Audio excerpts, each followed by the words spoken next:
ನಾನು ಡಿಂಪ್ರಿತಾ ಯಶವಂತ್. ಇದೀಗ ಹೆಡ್ಲೈನ್ಸ್. ಬೆಂಗಳೂರಿನ ಮುಸ್ಲಿಂ ಬಾಹುಳ್ಯದ ಪ್ರದೇಶವನ್ನು ಪಾಕಿಸ್ತಾನ ಎಂದು ಕರೆದ ಕರ್ನಾಟಕ ಹೈಕೋರ್ಟ್ ನ್ಯಾಯಾಧೀಶ. ವ್ಯಾಪಕ ಆಕ್ರೋಶ.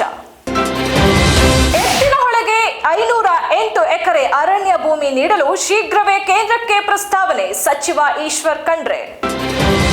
ಬೆದರಿಕೆ ಜಾತಿ ನಿಂದನೆ ಪ್ರಕರಣದಲ್ಲಿ ಮುನಿರತ್ನಗೆ ಜಾಮೀನು. ಅತ್ಯಾಚಾರ ಪ್ರಕರಣದಲ್ಲಿ ಮತ್ತೆ ಬಂದ್. 320 ಕೋಟಿ ರೂಪಾಯಿಗೆ FSNL ಕಂಪನಿಯನ್ನು ಜಪಾನ್ಗೆ ಮಾರಿದ HD ಕುಮಾರಸ್ವಾಮಿ. ಗೋವಾಗೆ ಸಿಎಂ ಸಿದ್ದು ಚೆಕ್ಮೇಟ್. ಕಳಸ ಯೋಜನೆ ವಿರೋಧಿಸಿದ್ರೆ ನಾವು ಗೋವಾ ತಮ್ಮರ್ ಯೋಜನೆ ಅನುಮತಿ ಕೊಡಲ್ಲ.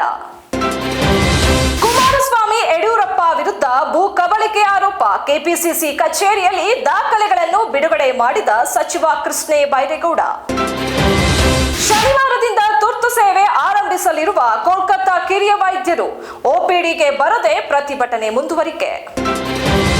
ಇಸ್ರೇಲ್ ಕಠಿಣ ಪ್ರತೀಕಾರವನ್ನು ಎದುರಿಸಲಿದೆ. ಸ್ಫೋಟಿಸಿದ್ದಕ್ಕೆ ಶಿಕ್ಷೆಯಾಗಲಿದೆ ಹಿಜ್ಬುಲ್ಲಾ ಮುಖ್ಯಸ್ಥ. India versus Bangladesh. ಚೆಪಕ್ನಲ್ಲಿ ಅಶ್ವಿನ್ ಜಡೇಜಾ ಮೋಡಿ. ಮೊದಲ ದಿನ 336 ರನ್ ಕಲೆ ಹಾಕಿದ ಭಾರತ. ಲೈಂಗಿಕ ದೌರ್ಜನ್ಯ ಪ್ರಕರಣ. ಜನಪ್ರಿಯ ನೃತ್ಯ ನಿರ್ದೇಶಕ ಜಾನಿ ಮಾಸ್ಟರ್ ಬಂಧನ. ಇದಾಗಿತ್ತು ಇವತ್ತಿನ ಪ್ರಮುಖ ಸುದ್ದಿ. ಮತ್ತಷ್ಟು ಸುದ್ದಿಗಳಿಗಾಗಿ ನೋಡ್ತಾ ಇರಿ ಪ್ರಜಾಧ್ವನಿ TV.